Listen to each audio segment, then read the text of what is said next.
Hey guys, welcome to back YouTube my channel advance degree. आज हम आपको BSc third year fourth semester botany की unit 5 start करवा रहे हैं, जिसमें आपका जो पहला टॉपिक है जो वो आयुर्वेदा है।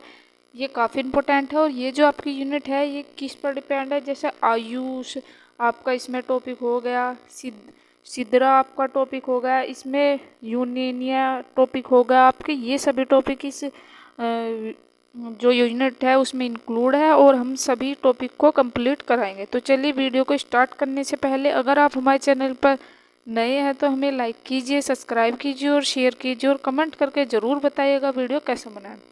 तो देखिए आयुर्वेदा, आपने पहले पता ही होगा कि जो आयुर्वेदा जो थे 4 वेद थे हमारे यहाँ पर, जो कि जिसमें आयुर्वेद का जिक्र किया हुआ है। यानी कि जो दवाइयाँ होती है, जो पहाड़ों पर झीलों में जो दवाइयाँ मिलती थी वो आयुर्वेदिक कहलाती है। यानी कि इसे देसी दवाई भी बोला जाता है, जो कि नॉर्मल लैंग्वेज में से बोला जाता है। तो ये क्या होता है, आयु यानी कि लाइफ, नाम उसका डिफ्रेंशिएट करे। यानी कि जो ये टॉपिक है इसका नाम का जो डिफ्रेंशिएट करे वो क्या है, आयु यानी कि लाइफ।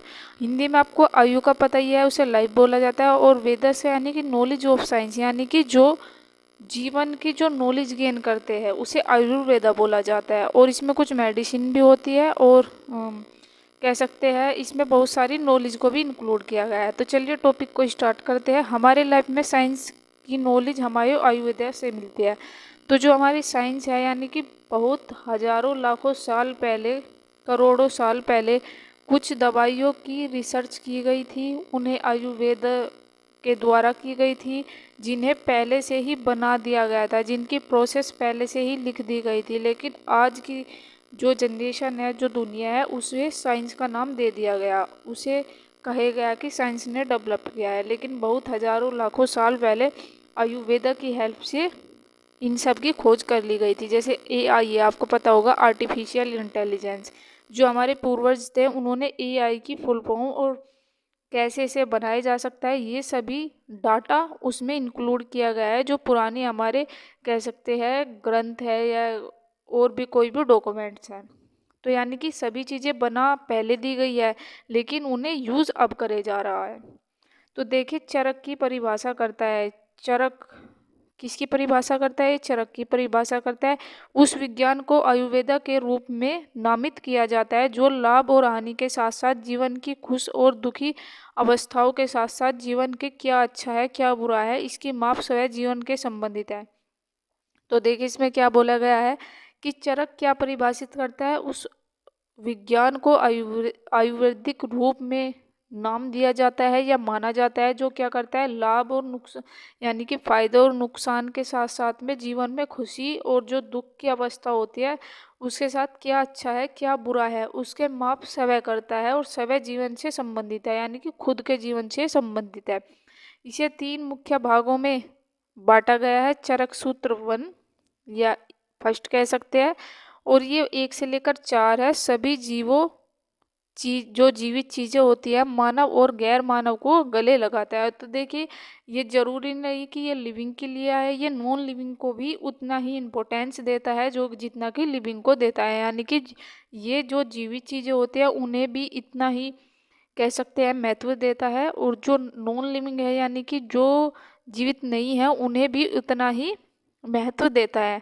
नारा आयुर्वेद मानव जीवन से संबंधित है। तो कौन सा, आपका ये ऑप्शनल में क्वेश्चन आ सकता है कि कौन सा ऐसा आयुर्वेद है जो मानव से संबंधित है, तो कौन सा है, देखिए नारा आयुर्वेद मानव से संबंधित है।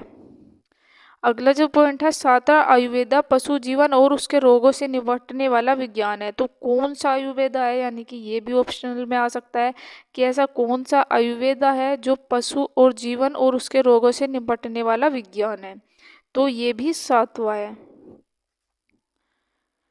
अब देखिए विषय आयुर्वेदा जो है ये पौधों और जीवन, इसकी वृद्धि और रोगों से निपटने वाला विज्ञान है। तो कौन सा है, ये वाला आयुर्वेदा है जो कि पौधों का जो जीवन होता है यानी कि जो इनकी लाइफ साइकिल होती है या जितना जीवित रहते हैं उसमें वो ग्रो कैसे करता है और कोई भी इसमें डिसीज या कोई भी रोग कैसे होता है उससे निवारण यानी कि उसका सॉल्यूशन उसमें रहता है। अगला जो है, आयुर्वेदा का मानना यह है कि सकारात्मक स्वस्थ जीवन के 4 पोषित लक्षणों चतुर्विध पुरुषार्थ अर्थात अर्थ धर्म काम मोक्ष को प्राप्त करने वाला आधार है। ये चारों लक्ष्य अच्छे सकारात्मक स्वास्थ्य के लिए बिना प्राप्त किए नहीं किए जा सकते। तो देखिए आयुर्वेदा का क्या मानना है कि पॉजिटिविटी स्वयं में, यानी कि खुद को पॉजिटिव ही रहना जीवन है एक तो, और 4 इसमें लक्ष्य है, यानी कि अपने जीवन में 4 लक्ष्य रखने चाहिए जो कि चतुर्विध पुरुषार्थ के होते हैं, जैसे कि अर्थ धर्म काम मोक्ष को प्राप्त करने वाला आधार है। ये चारों लक्ष्य अपने सकारात्मक स्वास्थ्य के बिना प्राप्त नहीं किया जा सकते। ये किसी लिए प्राप्त नहीं किया जा सकते अगर हम पॉजिटिव नहीं है और स्वस्थ नहीं है, तो इन्हें चारों को हम प्राप्त नहीं कर सकते।